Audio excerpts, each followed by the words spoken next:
Hello friends, कैसे हैं। स्वागत है आपका एक नई वीडियो में।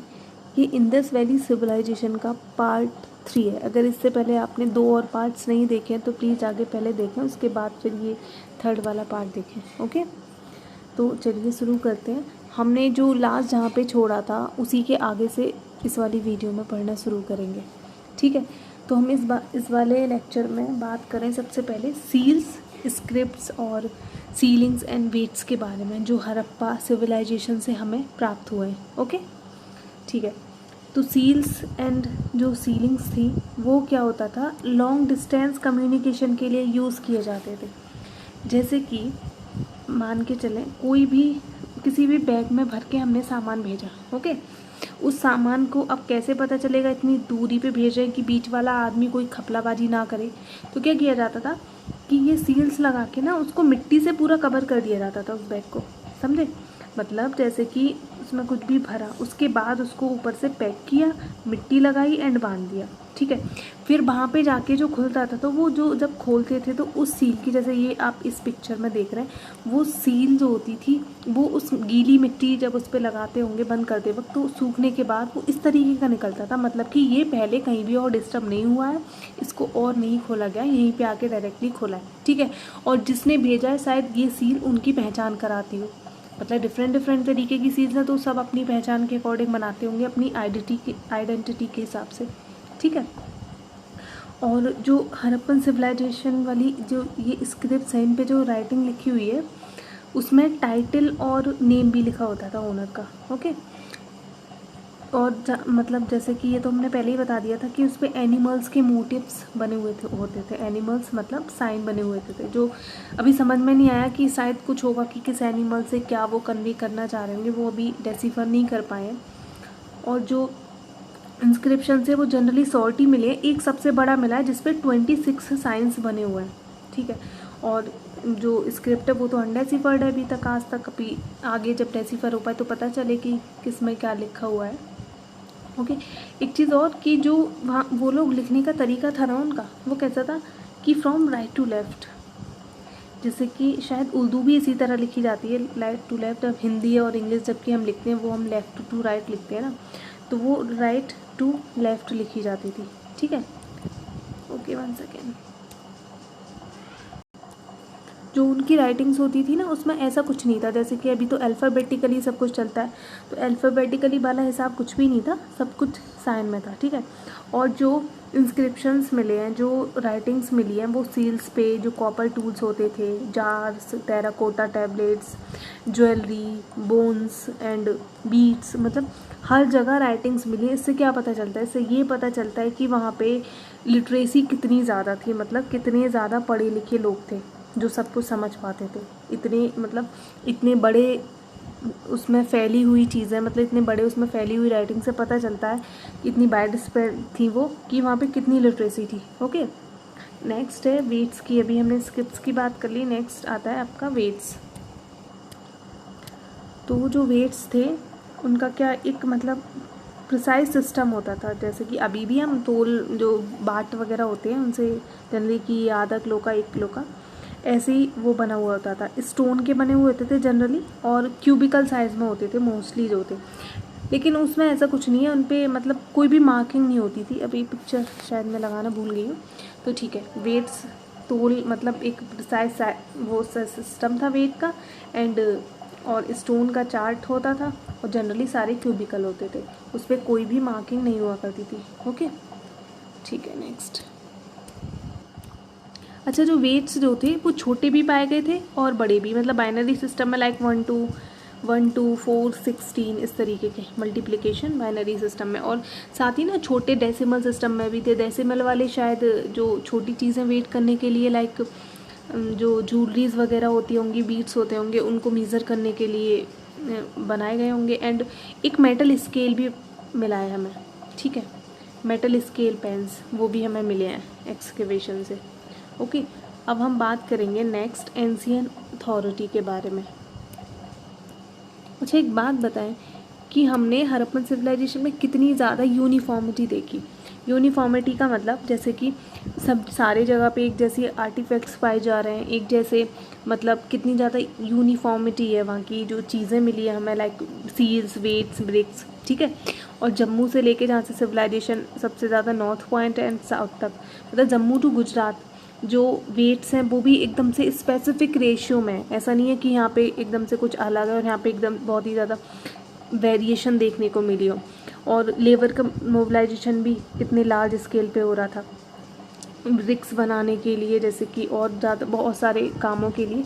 अब इससे ये पता चलता है कि इतनी सारी स्पेसिफिक एक्टिविटीज़ को कंट्रोल कौन कर रहा था। मतलब इतनी सारी चीज़ें, इतना बड़ा किंगडम, एक तरीके का उसका ऑर्गेनाइजेशन क्या था, कोई ना कोई तो होगा डेफिनेटली जो उसको ऑर्गेनाइज कर रहा होगा। तो इसीलिए हम बात करेंगे वो कौन ऑर्गेनाइज कर रहा था, like places and Kings. Okay, वो जो सेंटर पावर थी वहाँ की। ओके, अच्छा, अगर हम सेंटर पावर की बात करें तो ऐसे कुछ आर्कियोलॉजिकल सोर्सेज नहीं मिलते हैं जिससे कि पता चले कि एकदम से कि हाँ ऐसा कुछ था वहाँ पे। लेकिन जैसे कि हमने देखा मोहनजोदारो में एक लार्ज बिल्डिंग पाई गई है। ये भी नहीं कह सकते कि वो लार्ज बिल्डिंग में कोई किंग ही रहता था, ऐसा कुछ ज़रूरी नहीं है, बट हम बात करें हो सकता है ना। और फिर एक स्टोन की स्टैचू, पत्थर की स्टैचू मिली थी प्रीस्ट किंग की। और ऐसा ही जो सिस्टम था वो मेसोपोटामिया की हिस्ट्री में हमें मिला है कि वहाँ पे मतलब प्रीस्ट किंग हुआ करता था। और वही सेम जो है हमें स्टैचू यहाँ पे मिली है, तो शायद यहाँ पे भी ऐसा कुछ होता हो। और जो रिचुअल प्रैक्टिसेस होती थी हड़प्पन सिविलाइजेशन के, उनके बारे में भी अभी ज़्यादा कुछ पता नहीं है। और कि वहाँ पे सारा ये पॉलिटिकल पावर कैसे थी, कौन कंट्रोल करता था। कुछ आर्कियोलॉजिस्ट का तो ये मानना है कि मतलब हड़प्पा में कोई रूलर था ही नहीं, मतलब सबको बिल्कुल एकदम से बराबर स्टेटस था, कुछ ऐसी अनइक्वलिटी नहीं थी कि एक रूरल है और लेबर है, ऐसा कुछ मतलब बिल्कुल भी नहीं था, सबको बराबर का दर्जा मिला हुआ था। लेकिन कुछ लोग ये भी मानते हैं कि नहीं, मतलब कि मोहनजोदारो में अलग रूरल होगा, हड़प्पा में अलग होगा, एंड और अदर मतलब अदर जो सेटलमेंट थे वहाँ का अलग होगा। कुछ लोगों का ये भी मानना है। लेकिन फिर एक चीज़ और भी है ना कि जैसे कि अब हमें जो ब्रिक्स मिली हैं वो सारी सेम रेशियो में, मतलब ब्रिक्स का सेम रेशियो में होना, और जो मतलब वहाँ का जो अरेंजमेंट था सारा, जो सिविलाइजेशन थी, जो सेटलमेंट्स थे वहाँ के, सब जगह एक जैसा रॉ मटेरियल प्राप्त होना, सब जगह एक जैसी चीज़ों का मिलना, ये कहीं ना कहीं ये दर्शाता है कि कोई ना कोई तो था।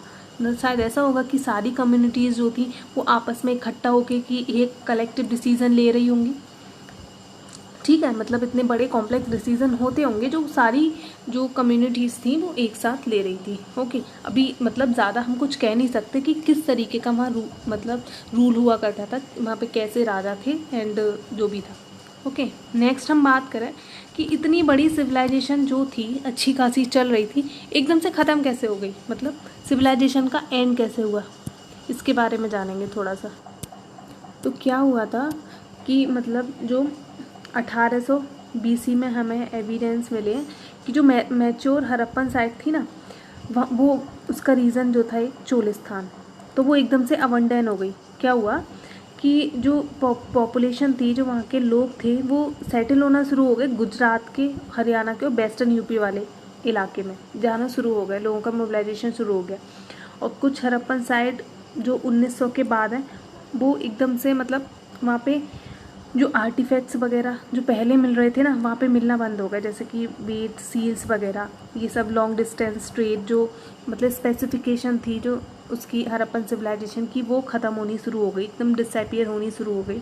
जो मतलब मटेरियल चीज़ों का बनना भी कम हो गया, जो उस तरीके की वहाँ पे बिल्डिंग थी वो भी कम होने लगी। और इससे मतलब जो सिविलाइजेशन थी वो रूरल वे में मतलब जानी शुरू हो गई। इसको हम बोलेंगे लेट हड़प्पा और सक्सेसर कल्चर, ठीक है। आए समझ, मतलब जो था, जो अर्बन सिविलाइजेशन थी इतनी ज़्यादा, वो एकदम से रूरल में बदलने लगी। जो बड़ी बिल्डिंग्स का होना, सील्स, वेट्स, ये सब जो थे, जो मैच्योर हड़प्पन सिविलाइजेशन में एक ह्यूज क्वांटिटी में हमें मिल रहे थे, वो चीज़ें वहाँ बननी, प्रोड्यूस होनी बंद हो गई, बिल्डिंग्स बननी बंद हो गई। तो इसके पीछे क्या रीज़न था, इसके बारे में बात करेंगे। मतलब ऐसा क्यों हुआ, क्या आर्कियोलॉजिस्ट ने फाइंड किया कि किस वजह से ऐसा हुआ। इसकी मतलब बहुत सारे एक्सप्लेनेशंस हैं, जैसे कि शायद वहाँ पे क्लाइमेट चेंज एक रीज़न रहा होगा, बहुत ही लार्ज स्केल पे डिफॉरेस्टेशन हो गया होगा, फ्लड्स आ गए होंगे मे बी, एंड जो जो रिवर्स थी ना, जिस रिवर्स के साइडों में ही तो सिविलाइजेशन थी सारी साइटेड, तो मे बी कि रिवर्स सूख गई होंगी, एक्सेसिव लैंडस्केप का ओवर यूज़ कर लिया होगा हमने, ये सारे कॉज हो सकते हैं जिससे कि सिविलाइजेशन ख़त्म हुई। लेकिन एक मतलब इतने कॉज या तो एक साथ से ही कुछ हुआ होगा, वरना ये कैसे कह सकते हैं हम कि इसी वजह से सिविलाइजेशन ख़त्म हो गई। एकदम से इतने यूनिफाइंग एलिमेंट्स थे हड़प्पन के स्टेट के, मतलब एक साथ सारे ख़त्म होने शुरू हो गए। जैसे कि सील्स का नहीं ख़त्म हो जाना, स्क्रिप्ट बाकी जो डिस्टिंक्टिव बीट्स और पॉटरी थी, स्टैंडर्डाइज बेट से क्या हुआ कि लोकल वेट्स पे आने शुरू हो गए। लोकल वेट्स कहूँ तो स्टैंडर्डाइज में क्या होता था, एक स्पेसिफिक रेशियो में बने होंगे, और जो लोकल वेट जैसे कि कोई भी ईंट पत्थर उठा लिया जनरली कि इसी को तोल रहे हैं, ऐसा कुछ नहीं है कि आधा किलो है ये कुछ है, मतलब ऐसे ही तोल रहे हैं, वो एक लोकल सिस्टम हो गया। ठीक है, तो इसमें कितनी हज़ारों मतलब साल मिलेनियम्स लगे होंगे न्यू सिटी एकदम से डिफरेंट रीजन में डेवलप करने में। ठीक है, मतलब एक सिटी डिक्लाइन हो रही है, फिर न्यू एकदम से सेटलमेंट डेवलप हो रहा है, न्यू सिटीज़ न्यू तरीके की डेवलपमेंट हो रही है, तो उसमें कितने सालों लगे होंगे ना, हज़ारों। तो इसी के बारे में है। ओके, अच्छा, जो ये सिविलाइजेशन है ना कैसे ख़त्म हुई, इसके बारे में कुछ थोड़े से एविडेंसेस, जैसे कि डेडमैन नेम नाम की एक छोटी सी मतलब गली पाएगी वहाँ पे। ऐसा था, मतलब सकरी, बहुत ही पतली जो गली होती है उसमें सकरी बोलते हैं।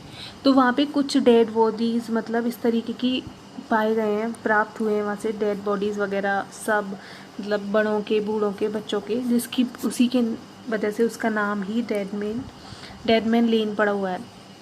तो जॉन मार्शल ने 1931 में बताया कि जो 16 स्केलेटन मतलब 16 स्केलेटन, मतलब जो अस्थि पंजर हिंदी में, शुद्ध हिंदी में बोलूँ तो जो डेड बॉडीज़ हैं वो लोगों की ऑर्नामेंट पहने हुए थे, एक साथ एक ही जगह पे मोहनजोदारो में उन्होंने पाई 1925 में। ठीक है, और उसके बाद जो आए थे 1947 में आए REM, एक सेकेंड में इसको, REM व्हीलर 1947 में उन्होंने इस चीज़ को क्या करा, वो उस समय डायरेक्टर जनरल थे आर्कियोलॉजिकल सर्वे ऑफ इंडिया के, उन्होंने इसको कोरिलेट करने की कोशिश की। ऋग्वेदा में कुछ इस तरीके के एविडेंसेस दिए हुए हैं, जो ऋग्वेदा में कुछ लिखा हुआ है टेक्स्ट में, उसमें एक वर्ड है पुर का मतलब होता है कि एक बहुत मतलब किला, गढ़ जिसको बोलेंगे। तो उसमें ऐसा है कि जो इंद्र, जो उस समय के देवता हुआ करते थे आर्यंस के, उनको पुरंदर कहा गया, मतलब फोर्ट डिस्ट्रॉयर। ठीक है, समझ, मतलब उसमें दे रखा है कि इंद्र जो है वो फोर्ट डिस्ट्रॉयर हैं, तो उन्होंने ही वहाँ पे ये इतना सारा जो मतलब फैलाया था, जो सिविलाइजेशन ख़त्म हुई शायद उन्होंने ही डिस्ट्रॉय की थी। ऐसा कि पहले तो ये माना जाता था कि सी टर्टल्स वगैरह ऐसा कुछ नहीं है, मतलब उसमें जो दे रखा था टेक्स्ट में, तो कि ऐसा कुछ नहीं है। लेकिन बाद में जब एविडेंसेस आए सामने हमारे खुदाई के बाद, तो पता चला कि हाँ ऐसा था।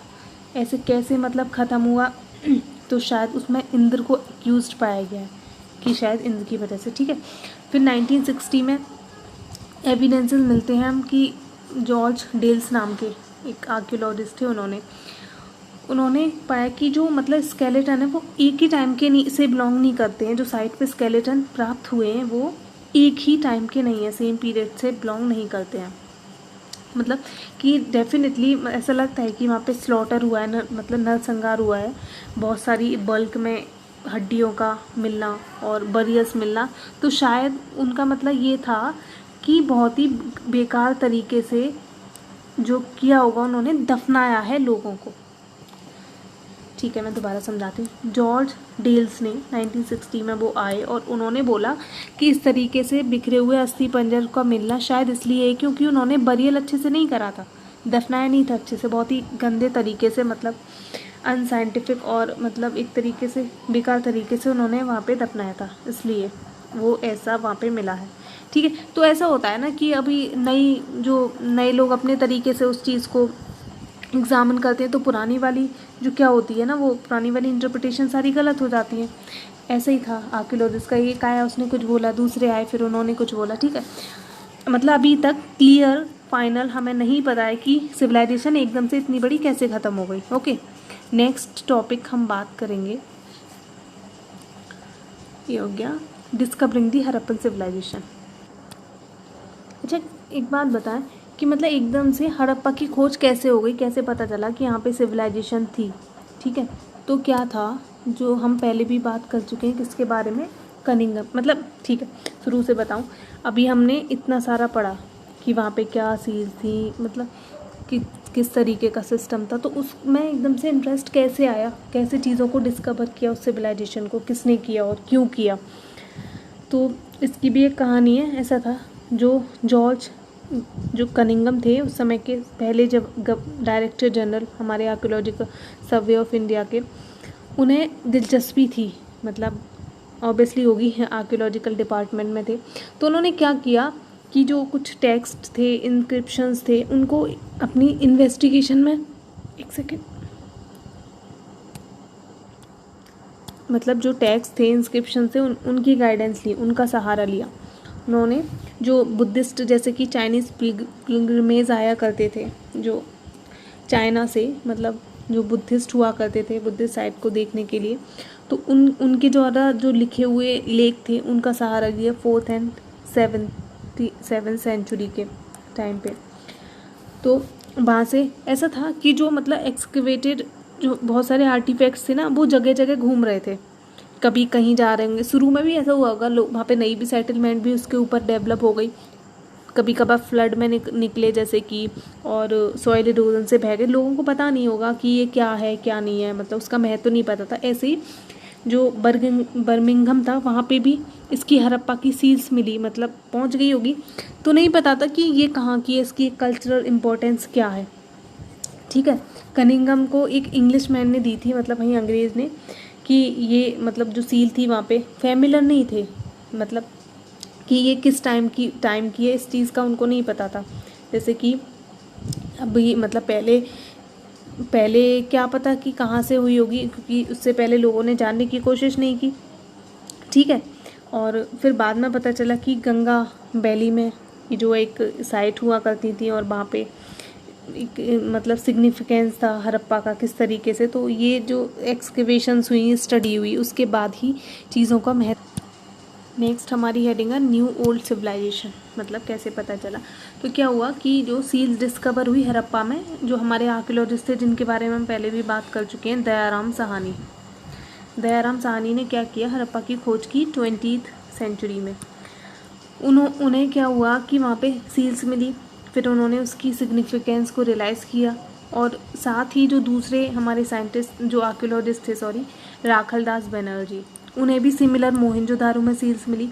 तो उन्होंने कनेक्शन बैठाया कि मतलब कुछ ना कुछ तो है यहाँ पे, कोई आर्कियोलॉजिकल पुराना कल्चर रहा होगा कि हमें सेम तरीके की सील्स मिल रही हैं। फिर 1924 में जॉन मार्शल आए। 1924 जॉन मार्शल, जो उस समय डायरेक्टर जनरल थे हमारे ASI के, आर्कियोलॉजिकल सर्वे ऑफ इंडिया के, उन्होंने अनाउंस करा कि यहाँ पे एक न्यू सिविलाइजेशन है जिसको इंडस वैली सिविलाइजेशन कहेंगे हम। ठीक है, तो एक सेकेंड इसको रफ करती हूँ। अच्छा, क्या हुआ कि ऐसी ही जो सेम सील्स थी वो मेसोपोटामिया में मिली। ठीक है, तो वहाँ पे पता चला कि जो हमें यहाँ पे हड़प्पा और मोहनजोदारो में सील्स मिली है, वो वहाँ की सिविलाइजेशन के बारे में नहीं बताती हैं, बल्कि ये पता चलता है हमें कि ये दोनों कंटेम्प्रेनियस है, मतलब एक दूसरे की कंटेम्प्रेरी है। मेसोपोटामिया की सिविलाइजेशन एंड जो हड़प्पा की सिविलाइजेशन, मतलब जो ये दोनों सील्स एक ही समय की रही होंगी। ओके, जो जॉन मार्शल आए फिर हमारे ASI के डायरेक्टर जनरल, उन्होंने क्या किया, एक मतलब इंडियन आर्कियोलॉजी को एक चेंज लाया। वो फर्स्ट प्रोफेशनल आर्कियोलॉजिस्ट कहे जाते हैं जिन्होंने इंडिया में आके काम किया। उन्होंने बहुत सारे एक्सपीरियंस थे उनके पास, ग्रीस के और काफ़ी जगह के, वहाँ पे भी मतलब वो अपने फील्ड में काफ़ी अच्छा काम किया था उन्होंने। तो मोर इम्पोर्टेंटली क्या था, कनिंघम की तरह जो हमारे मार्शल थे वो भी इंटरेस्टेड थे, मतलब ये फाइंड्स में जो मिलती हैं एक्सकवेशंस में, साथ ही मतलब एवरीडे लाइफ के पैटर्न क्या थे। तो उन्होंने जब एक्सकवेशन स्टार्ट करी तो उन्होंने क्या किया, रेक्टेंगुलर हॉरिजॉन्टल यूनिट्स में की। ठीक है, यूनिफॉर्मली पूरे, जैसे ये मोन्स जो हुआ करते थे, उन्होंने ये नहीं देखा कि इस साइड की जो मतलब इम्पोर्टेंस क्या है। तो इससे क्या हुआ कि एक तरीके का सही पैटर्न नहीं निकल पाया, वहाँ पे जो फाइंडिंग्स मिल रही थी उनका मतलब उतनी इम्पोर्टेंस भी नहीं पता चल पाई, इन्फॉर्मेशन भी प्रॉपर नहीं थी। अब एक बात करें, जैसे कि मैं एक सेकेंड ये रफ करती हूँ, ये कोई सिविलाइजेशन रही होगी, ओके। अब इसमें क्या है, इस तरीके से आप खुदाई करे चले जा रहे हैं, ओके, तो उतनी अच्छी फाइंडिंग्स निकलेंगी। या फिर ऐसा करें आप कि ये साइट है और इस तरीके से मतलब यूनिफॉर्मिटी के साथ पूरी लेयर को खोदें फिर पूरी, तो कौन बताएं फिर। तो इस तरीके की उन्होंने यही गलती करी और फिर जो फाइंडिंग्स निकली वो प्रॉपर नहीं थी, उसकी जो मतलब जो उसकी इम्पोर्टेंस थी वो उतनी ज़्यादा नहीं थी, ओके। अच्छा चलिए, अब नेक्स्ट जो इसके आगे जो टॉपिक है वो अगली वीडियो में बात करूँगी मैं। अभी ये वीडियो ऑलरेडी 20 मिनट की हो चुकी है, ज़्यादा टाइम बढ़ाने से कोई फ़ायदा नहीं है। तो अभी थोड़ा सा बचा है वैसे इस चैप्टर में, 2 पेजेस अप्रॉक्स होंगे, उसको नेक्स्ट वीडियो में हम डिस्कस कर लेंगे। तब के लिए bye bye, thank you so much, bye, see you in the next lecture, thank you.